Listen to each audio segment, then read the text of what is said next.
हमारे धर्म में किसी ने बोल दिया कि मरते हुए गीता का पाठ कर दो तो आप ये जीव का कल्याण हो जाएगा।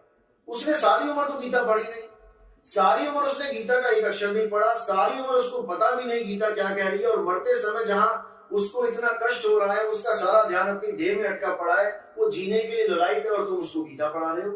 अरे अच्छा खासा दिमाग आदमी का हो, अच्छा खासा स्वस्थ आदमी हो, तब ना गीता समझ पाए हो कि गीता क्या कह रही है।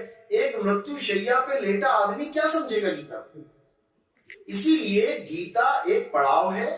गीता का मतलब है कि अगर आपने गीता को समझ लिया, आप 99% सत्य तक पहुंच गए।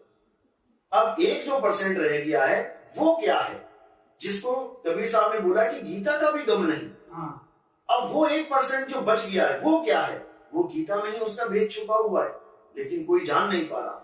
अध्याय 4 34वां श्लोक क्या समझा रहा है कि हे अर्जुन, अगर तुम उस परम तत्व को, उस परम सत्य को पाना चाहते हो जो गीता के ज्ञान से भी आगे है, जो लिखा पढ़ी के ज्ञान से आगे है, तो तुम ऐसे तत्वदर्शी संत की शरण में जाओ जो तुम्हें उस आत्मा का ज्ञान बता सके।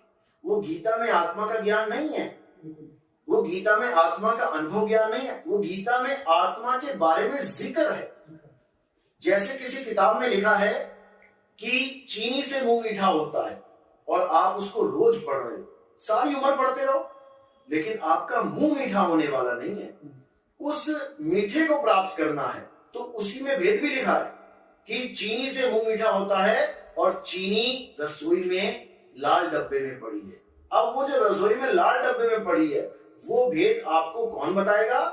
वो गुरु बताएगा। वो गुरु समझाएगा कि वो आत्म तत्व कहां है, वो वस्तु है कहां, जिसका जिक्र हर ग्रंथ में किया जा रहा है। तो कबीर साहब यही समझा रहे, वस्तु कहीं और ढूंढे कहीं, और कैसे लागे हाथ, गुप्त वस्तु तब मिले, भेदी लीजिए साथ। भेदी लीना साथ में दीनी वस्तु लखाए, और कोटि जन्म का पंथ था पल में पहुंचा जाए। तो ये गुप्त ज्ञान गुरु के द्वारा खोला जाता है, तब जाके इस जीव का कल्याण होता है, आत्मज्ञान का।